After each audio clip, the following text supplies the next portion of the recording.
Hello students, वायुदाब की पेटियों के वर्गीकरण के बाद में अगला इसी टॉपिक के कंटिन्यूशन में वायुदाब की पेटियों की स्थितियों में किस प्रकार से परिवर्तन होता है, इस पर हम विस्तार से चर्चा करेंगे।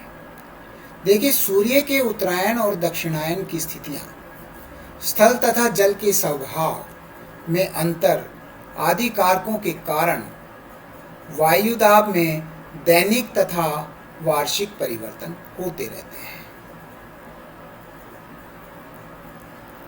दिन में 2 से 4 बजे तक अधिकतम तापक्रम होता है तथा न्यून दाब, अधिकतम तापक्रम के कारण न्यून वायुदाब, तथा सुबह 4 से 6 बजे तक न्यून तापमान के कारण उच्च दाब होता है। तो ये तो आपको ध्यान रखना है।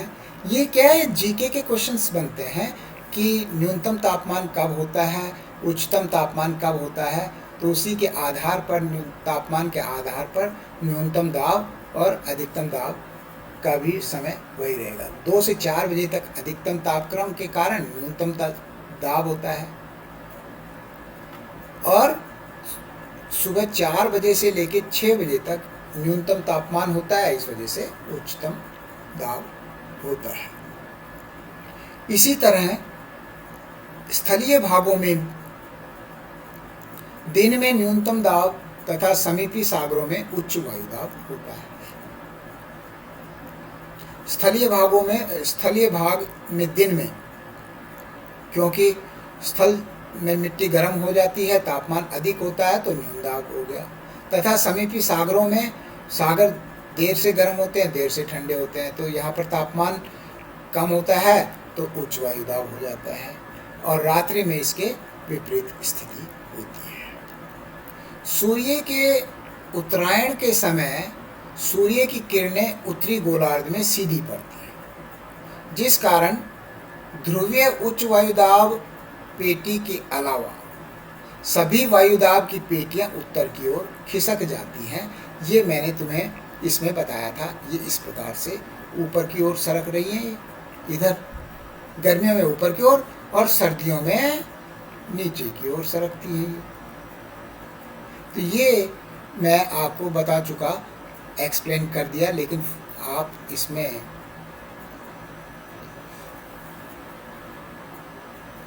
तो ये क्या है, सूर्य के उत्तरायण के समय सूर्य की किरणें उत्तरी गोलार्ध में सीधी पड़ती हैं, जिस कारण ध्रुवीय उच्च वायुदाब की पेटी के अलावा सभी वायुदाब की पेटियां उत्तर की ओर खिसक जाती हैं। इसके विपरीत शीतकाल में सूर्य के दक्षिणायन के समय सूर्य की किरणें मकर रेखा पर लंबवत होती हैं, अतः सभी वायुदाब की पेटियां दक्षिण की ओर खिसक जाती हैं। इनकी आदर्श स्थिति 21 मार्च और 23 दिसंबर को होती है, जबकि सूर्य भूमध्य रेखा पर लंबवत पड़ता है।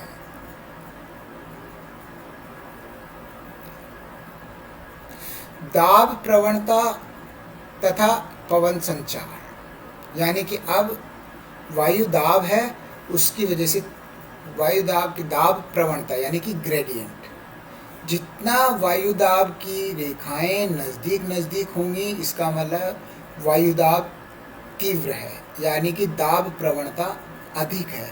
तो जितनी वायुदाब की रेखाएं यानी कि समदाब रेखाएं नज़दीक होंगी, सपोज ये समदाब रेखाएं जैसे पास है मिलीबार में, ठीक है, तो ये जब, और ऐसे ही जैसे ये एक समदाब रेखा ये ऐसे है, तो ये जो यहाँ पर ये डिस्टेंस एक समदाब रेखा और दूसरी समदाब रेखा के बीच में कम है, तो यहाँ पर हवाएं बहुत तीव्र गति से चलेंगी, जबकि यहाँ से यहाँ दोनों समदाब रेखाओं के बीच में अंतर ज़्यादा है, यानी कि ग्रेडियंट यानी कि ढाल जो है वो धीमा है। जिस प्रकार से पानी उच्च ढाल से और निम्न ढाल की ओर बहता है, इसी प्रकार से वायु भी उच्च वायुदाब से निम्न वायुदाब की ओर चलती है। तो किन्हीं दो भागों के बीच वायुदाब के अंतर को दाब प्रवणता कहते हैं। यह प्रवणता क्षैतिज दिशा में होती है। ये इस प्रकार से, ये देखिए, ये डायग्राम में ये वायु दिशा के क्षैतिज रूप में दाब प्रवणता होगी। तो अधिक दाब प्रवणता पास पास स्थित समदाब रेखाओं तथा कम दाब प्रवणता दूर दूर स्थित समदाब रेखाओं द्वारा प्रदर्शित की जाती है। तो मैंने ये बताया कि जब समदाब रेखाएं पास पास होंगी तो दाब प्रवणता अधिक होगा, और जब समदाब रेखाएं दूर दूर होंगी तो क्या होगा, दाब प्रवणता कम होगा, कम दाब प्रवणता होगी। दाब प्रवणता की दिशा अधिक से कम होते हुए वायु दाब की ओर होती है तथा यह दिशा समदाब रेखाओं पर लंब होती है। जिस प्रकार से ये समदाब रेखा जो ये है 1021, 18, 15 और 12, तो ये उच्च वायुदाब है। यहाँ पर उच्च वायुदाब से निम्न वायुदाब की तरफ ये रेखाएं समदाब ये बिल्कुल 90 डिग्री पर चलती है, समकोण की दिशा में चलती है। अतः हवाओं की दिशा भी वही होनी चाहिए समकोण पर, लेकिन पृथ्वी के घूर्णन गति के कारण कोरियोलिस बल के पृथ्वी की घूर्णन गति की वजह से कोरियोलिस बल पैदा होता है, जिसके कारण इनकी डायरेक्शन है वो परिवर्तित हो जाती है।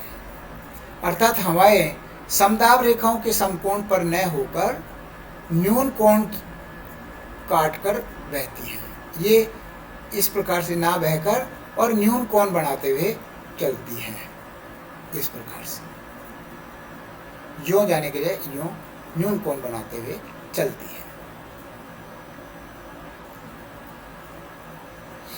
तो वायु की प्रवाह गति पर दाब प्रवणता का अधिक प्रभाव होता है। अत्यधिक प्रवणता पर पवन वेग तीव्र तथा कम प्रवणता पर पवन वेग मंद पड़ जाता है। यानी कि जब अत्यधिक प्रवणता है तो पवन वेग तीव्र होगा, यानी कि गति तेज होगी, और जब कम प्रवणता है तो पवन की गति धीमी होगी। दूसरे शब्दों में वायु की गति बैरोमेट्रिक ढाल से प्रभावित होती है। बैरोमेट्रिक ढाल, अब ये बैरोमेट्रिक ढाल क्या है? ये दो रेखाएं हैं, उनके ये जो दो रेखाएं हैं इसके बीच का ये जो है बैरोमेट्रिक ढाल है। पृथ्वी के निकट घर्षण परत को छोड़कर वायु प्राय समदाब रेखाओं के समानांतर प्रवाहित होती है। तो ये जो दाब प्रवणता या जो ग्रेडियंट या स्लोप के बारे में आपको समझ में आया होगा। अब इसमें पवन की दिशा के संबंध में सिद्धांत। धरातल पर प्रवाहित हवाओं की दिशा वायुदाब तथा पृथ्वी की घूर्णन गति द्वारा निर्धारित होती है। वायुदाब तथा पृथ्वी की घूर्णन गति द्वारा निर्धारित होती है। यदि पृथ्वी में अक्षीय गति नहीं होती, यानी कि पृथ्वी अपने अक्ष पर नहीं घूम रही होती, तो हवाएं समदाब रेखाओं के समकोण की दिशा में प्रवाहित होती, मैंने जैसा बताया 90 डिग्री पे। परंतु पृथ्वी की अक्षीय गति के कारण हवाओं की दिशा में विक्षेप या डिफ्लेक्शन आ जाता है और वो मुड़ जाती है। इस परिवर्तनकारी बल को विक्षेप बल या डिफ्लेक्शन फोर्स का नाम दिया गया है। आगे चलकर विद्वान जो महोदय कोरियोलिस थे के नाम पर इसे कोरियोलिस बल भी कहा जाने लगा, डिफ्लेक्शन बल को। ये जो विक्षेप बल है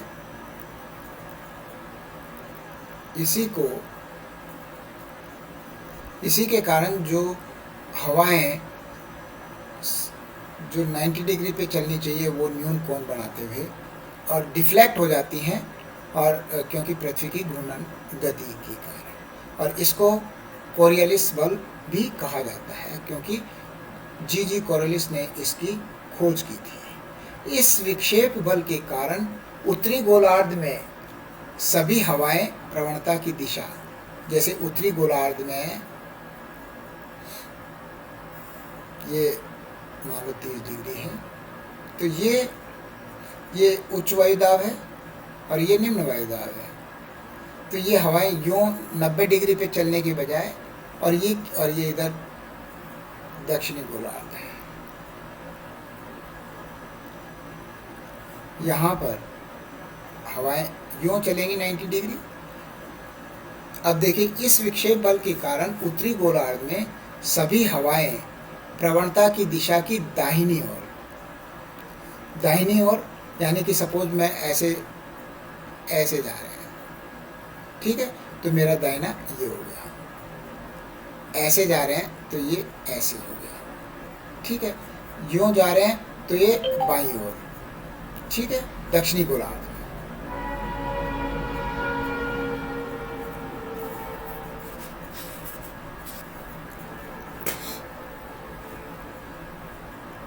और दक्षिणी गोलार्ध में बाईं ओर मुड़ जाती है। तो ये आपको ध्यान रखना है। पृथ्वी जो है प्रवणता की दिशा उच्च दाब से कम दाब की ओर होती है। तो ये जो एक तरह से ये कहें कि जो निम्न दाब है वो इधर बनेगा, जिससे कि ये हवाएं इस ओर झपटेंगी, क्योंकि पृथ्वी के घूर्णन गति के कारण। पृथ्वी पश्चिम से पूर्व दिशा में घूमती है। प्रत्येक अक्षांश एक वृत्त के रूप में होता है। स्पष्ट है कि भूमध्य रेखीय वृत्त सबसे बड़ा होता है भूमध्य रेखा पर, और ध्रुवों पर की ओर अक्षांशीय वृत्त छोटा होता है। समस्त पृथ्वी एक साथ लगभग 24 घंटे में एक चक्कर पूरा करती है। अतः भूमध्य रेखा पर घूर्णन की गति सर्वाधिक होती है। तो भूमध्य रेखा पर डिफ्लेक्शन बल ज़्यादा होगा तथा ध्रुवों पर जो घूर्णन की गति है वो कम होती है। जब पवन या तो उत्तर या दक्षिण दिशा में सीधी रेखा में प्रवाहित होती है तो अपने निर्दिष्ट स्थान पर नहीं पहुंच पाती, क्योंकि भूमध्य रेखा पर ये भाग आगे चला जाता है, क्योंकि तब तक वह स्थान अक्षीय गति के कारण आगे बढ़ जाता है तथा पवन पीछे छूट जाती है। यह भूमध्य रेखा के पास होता है, क्योंकि यहाँ पर घूर्णन गति सर्वाधिक होती है। उच्च अक्षांशों में पवन अपने निर्दिष्ट स्थान से आगे निकल जाती है। वायु के अपने मार्ग में विचलित होने की प्रक्रिया को विक्षेपण कहते हैं।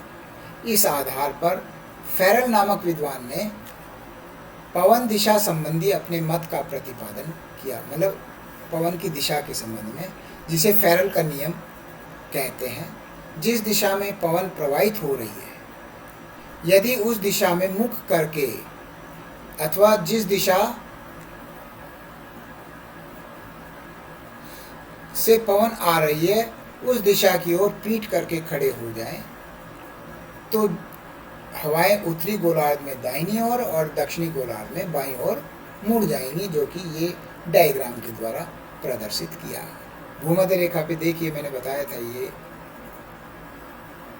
यहाँ पर ये समकोण पर ना आके और ये डिफ्लेक्ट होगी दाहिनी ओर और ये बाईं ओर। तो ये उत्तरी गोलार्ध और दक्षिणी गोलार्ध में पवनों की दिशा इस प्रकार से बन जाती है। तो भूमध्य रेखा पर हवाओं की दिशा पर पृथ्वी की अक्षीय गति का प्रभाव नगण्य होता है। इन्हीं तथ्यों के आधार पर विद्वान बॉयज बैलेट ये बॉयज बैलेट लॉ भी कहा जाता है, ने अपने मत का प्रतिपादन किया, जिसे बॉयज बैलेट का नियम कहते हैं। बॉयज बैलेट क्या है? जिस दिशा में हवा चल रही है, यदि उस दिशा में मुख करके खड़ा हुआ जाए, मतलब जिस दिशा में हवा चल रही है, यानी कि उत्तर में चल रही है और उस तरफ मुंह करके खड़ा हुआ जाए, तो उत्तरी गोलार्ध में न्यून वायुदाब बाईं ओर और दक्षिणी गोलार्ध में दाहिनी ओर होगा। इसने ये कहा कि ये न्यून वायुदाब इधर हो जाएगा, ये दाहिनी ओर और दक्षिण में बाईं ओर। न्यून न्यून वायु दाब होगा, इसलिए हवाएं इस ओर चलेंगी। ये किस वजह से? पृथ्वी के अक्षीय गति के कारण।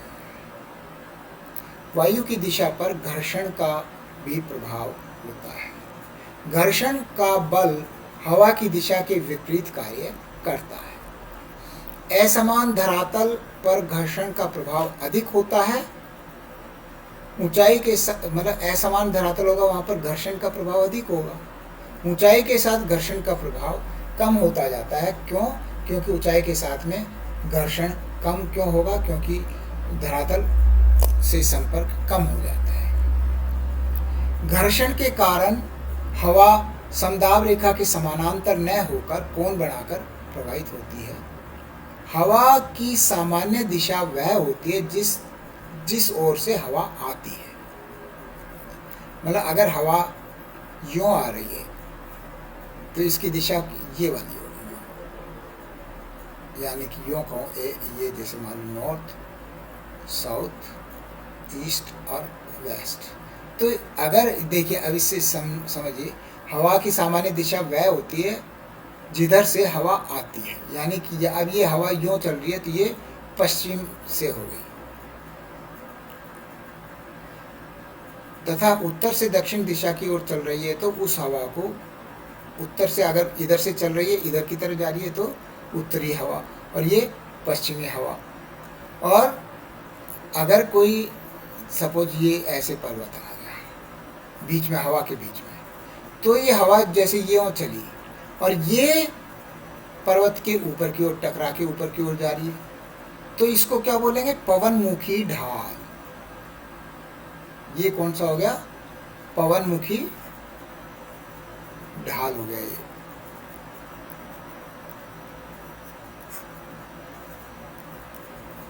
और जब यहाँ से के बाद में नीचे, जब हवा विपरीत दिशा में नीचे उतरती है पर्वत के साथ साथ, तो इसको पवन विमुखी ढाल।